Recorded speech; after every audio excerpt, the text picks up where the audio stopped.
Graduation Day. Ito na ang huling araw na makikita o matatanaw. Mga mukha na sabay-sabay na bibitaw na parang yelo na bigla na lang natunaw. Ito na ang oras para sa atin dahil ang panahon ay matuloy. Kasi tayong lahat na ay graduating para dito na natin puputulin. Tama ang sinabi niyo na sama-sama tayo sa entablado na nangangakong mga Pilipino na edukasyon ang tutulong sa inyo. Nandito na tayo sa entablado kaya wag mo nang sayangin ito upang bumati at mag-thank you para sa kanilang. Maraming salamat sa mga kaguruan dahil kami ay inyong pinaglingkuran. Kahit mahirap pa hindi kami tinalikuran, mabuting asal aming isa sa katuparan. Para naman sa aming punong guro, pasensya na dahil kami ay magulo.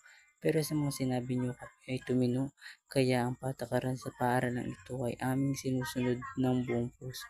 Ang masasabi ko lang sa tulang ito, mga alay itatak sa puso. Huwag kalimutan kung paano tayo nabuo kasi awas ito ng saya kaya punong-puno. Inay, thank